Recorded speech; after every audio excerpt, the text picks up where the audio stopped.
আজকে writ petition 103 of 2025 এটা for order ছিল।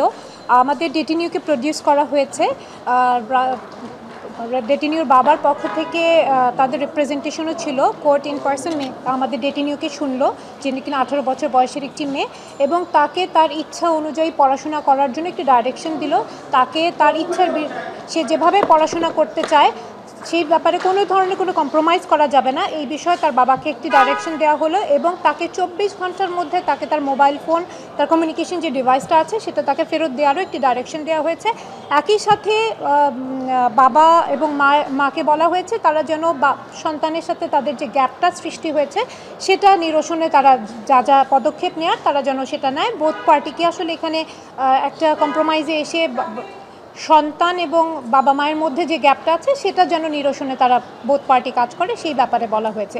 এবং এখানে পিটিশনের আমাদের ডেটিনিউর সেফটি সিকিউরিটির বিষয়ে কোর্ট কনসার্ন দেখিয়েছেন এবং তার পুরো দায়িত্বটা তার বাবার উপরে দেওয়া হয়েছে, যেটা কোর্টই আসলে তার এই বিষয়টাকে এখন থেকে দেখবেন যে মেয়েটার সেফটি সিকিউরিটি বিষয়টা পুরোপুরি এখন কোর্টের নজরে থাকবে। প্রতি মাসে একটা কমপ্লায়েন্স রিপোর্টও দিতে হবে, যেখান থেকে কোর্ট আসলে দেখবে যে মেয়েটা সেফলি আছে কিনা তার বাবার জিম্মায়। আমাদের আবেদনটা এটাই ছিল যে মেয়েটার কাছ থেকে মেয়েটা যেহেতু 18 বছর বয়স এবং মেয়েটা আমাদের কাছে কমপ্লেন করছিল, তার ফ্রেন্ডকে জানাচ্ছিল যে তাকে আনলফুলি সে সেফ ফিল করছে না, সেটা সে কোর্টকেও জানিয়েছে যে সে সেফ ফিল করছে না। তো সেই জন্যই আসলে কোর্ট যেন শুনতে পারে মেয়েটা কী চায় এবং কোর্ট আসলে মেয়েটা যেভাবে চায় সেভাবেই ডাইরেকশনটা দিয়েছে।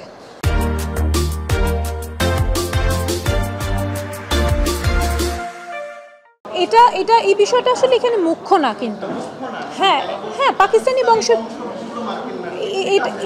হ্যাঁ এটা সত্য, কিন্তু এটা দিয়ে কিছু এটা ম্যাটার করে না আমাদের জন্য। সে আমেরিকান ন্যাশনাল, সে আমেরিকান পাসপোর্ট হোল্ড করে, এটাই ম্যাটার করে।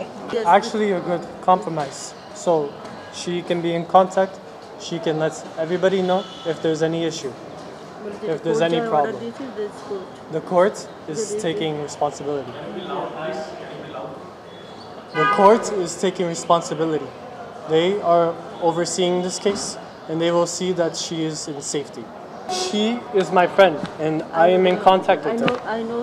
So I've known her for years and she has told me that there's